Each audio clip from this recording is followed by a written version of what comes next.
Last month alone, more than 70,000 families lost their homes. Foreclosures jumped a staggering 158% year over year. So can the little guy fight back?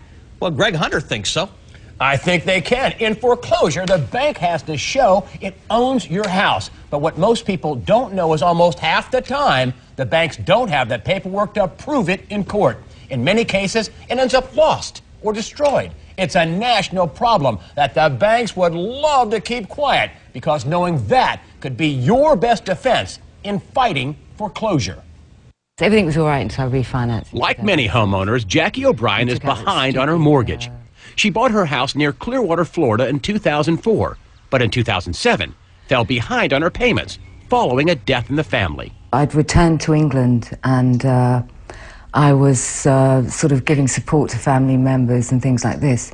And when I came back to America, I was in default with my mortgage. I was behind with my payments. She says she tried on several occasions to catch up on her payments with her bank, Wachovia. She showed us a photocopy of one catch-up payment for $8,500, but the bank wouldn't accept it and is foreclosing on her property. They wouldn't take your payments after that? No, they wouldn't take my payments. That was it. No more. They didn't even want to talk to me. But in foreclosure, she discovered the bank filed a motion for lost instruments.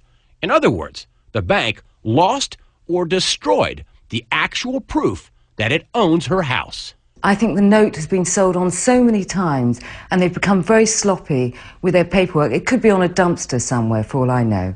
A bank losing a mortgage note may sound like a rare occurrence, but a recent study by law professor Catherine Porter found it happens nearly half the time. What I found is that banks failed to attach a copy of the promissory note, that is the evidence that the consumer owes the debt, in 40% of the situations. So 4 out of 10 consumers were being asked by their bank to make payments on a mortgage, but the bank didn't provide the evidence to establish what those debts were. And last November, a federal court ruled against Deutsche Bank and stopped them from foreclosing on 14 houses until they could produce the note.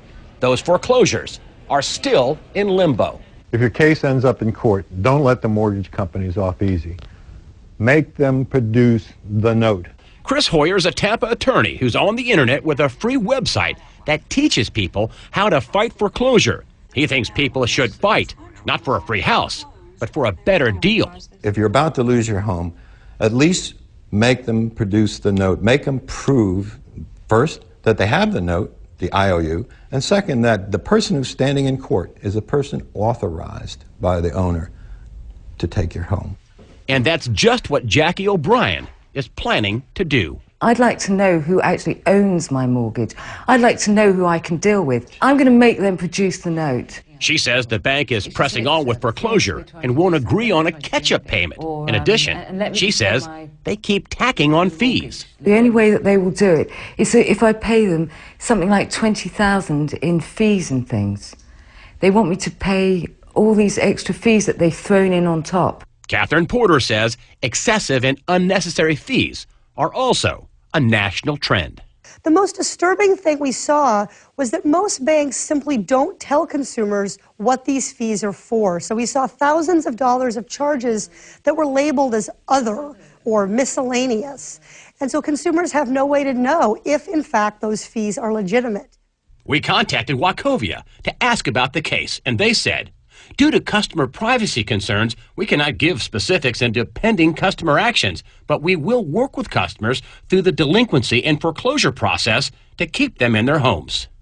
O'Brien says if the bank can't find her note, they should renegotiate a new mortgage without the fees and payments she can afford. I want to pay. I'm not looking for a free ride or anything. I want to pay my mortgage. I want to get my life back on track. O'Brien goes to court Monday to find out how long she'll stay in her house. Attorney Chris Hoyer says if you do get a foreclosure notice, you should get an attorney, or at the very least, find out when and where your foreclosure court date is and show up. Do not just abandon your property and move out. For more on this, you can log on to cnnmoney.com. All right, riddle me this. Why doesn't the judge just start out when something like this happens and says, can somebody provide me with the proof of ownership of the house? You know what? I think that's a great idea, Allie. A lot of times people just move out. They say, oh, wait, honey, we got a foreclosure notice. Let's go get a U-Haul and move out. And so when the banks go to court, they say, hey, listen, the property's abandoned, Your Honor, so we want to retitle the note in our name. We want to reestablish the note in our name. And they say, well, there's nobody there to contest it. But if you contest it, that's when the problem starts. But yes, the bank should first off start out and say, hey, listen, where's the paperwork? Where's your mortgage? Where's the proof you own the house?